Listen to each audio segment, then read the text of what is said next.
خليفة محمود محمد عمر. من اهالي اساسا من محافظة قنا، بس مقيم في البحر الاحمر. في زرزارة هنا. في زرزارة. طبعا وقت ما جينا سكننا هنا عارفينها ان خطورة، بس مش لاقيين اي مكان نروحه باذن الدولة. ناس على باب الله. ايوه. ارزقي، في اللي متوظف وفي اللي ارزقي. فطبعا سعادتك احنا لو كانت الدولة عايزة تشيلنا وتودينا مكان تاني توفر لنا مطرح البيت ده، احنا مستعدين. احنا في البيت هنا 8 افراد. عايزين حجرة كاملة من مية نور لكهرباء لكل حاجة. عايزين ياخدوا البيت ياخدوا، بس اول حاجة يريحونا هناك. بس اللي نحن عايزينه، نحن مش معارضين على هذه. طب اقرب مكان للسكن عندكم هنا فين؟ يعني في عمارات قريبه فاضيه، في اماكن فاضيه؟ الحاجات دي يعرفوها المسؤولين. الحاجات دي يعرفوها المسؤولين. اللي هو رئيس مجلس المدينه والاعضاء والكل والكلاله عارفين البلد دي فيها ايه وايه اللي ناقصها، بس هم ايه مولسين.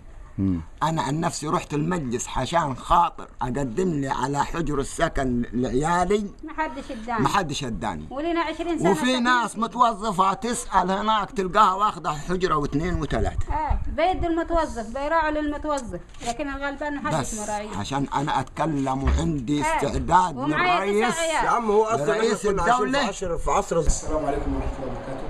حسين علي احمد، موجه كهرباء والتربيه والتعليم في المنطقة بتاعت زرزارة سفاية من أول ما أنشئت. كانت في الأول منطقة بدون تطوير وما كانش فيها كهرباء، لحد لما في يوم يعني كرمنا ربنا كده بسيادة اللي هو فيصل المصري، عمل إنجاز في إنه هو أدى أوامر لشركة الكهرباء إن هي توصل لنا كهرباء. فوصلت كهرباء من حوالي أكثر من 10 سنين، والمية بتاعت المرفق بتاع مية سفاية ما بيتأخروش معانا في أي وقت من وصول المية للمنازل. يعني المنازل كلها المية بتوصلها عن طريق العربيات دائما، يعني ما فيش تأخير عن مواعيد المية في الوصول للمنازل. ولكن المرفق حاول ان هو يطور من المنطقه علشان خاطر يوصل لها خطوط بالدعم اللي هو وصل سنه 2011.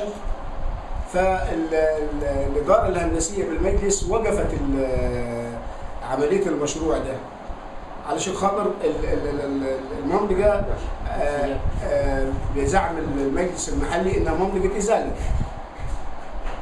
فاحنا يعني ما بنعرفش اذا كان المجلس بيخطط على اساس انه هو ممكن يزيل ويعوضنا زي ما تعوض عن الكوبري اللي هو كلف 5 مليون جنيه على الدوله وسابونا احنا.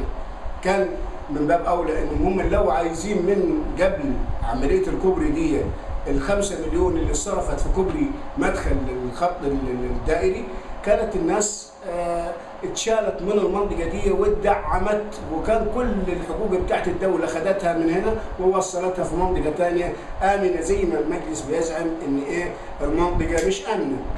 منطقه مش امنه ما كانش عمل كوبري يفصل بينها ما بين المنطقه اللي خلاها امنه. يعني اي مسكن في المساكن اللي هي بعد الكوبري تحت ليه جميع الحقوق، اي مسكن في الكوبري من بعد الكوبري فوق ده ملهوش حقوق عند المجلس. بسم الله الرحمن الرحيم.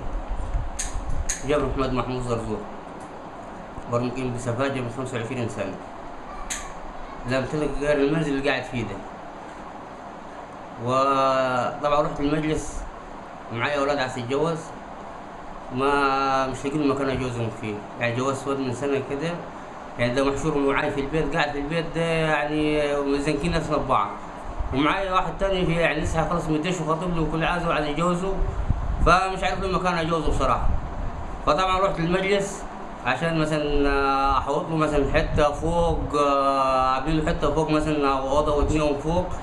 فطبعا والبيت مسبوق كل حاجه، فالمجلس منعني اني ابني. يعني هو لما اديني تعويض انزل عشان مثلا اتوسع مثلا في مكان امن او مثلا لو انا مخليه مثلا ايه يعني ابني في البيت بتاعي مثلا عشان ايه اجوز العيال مثلا اللي قاعد فيه ده.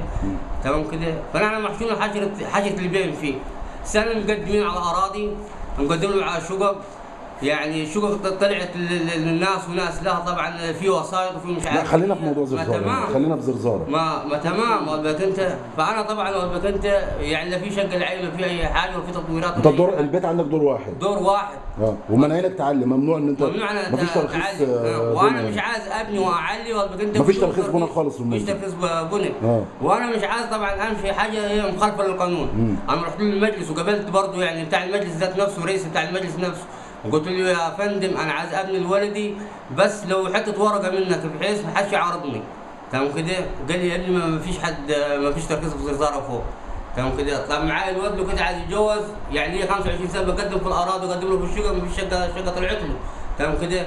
قال لي ما اعرفش اتصرف انت مع نفسك انت كده. فمش عارف يعني انا اللي كنت معايا اللي كنت اللي عايز يتجوز الثالث ده اللي معايا ده انا مش عارف اوديه فين يعني صراحه يعني.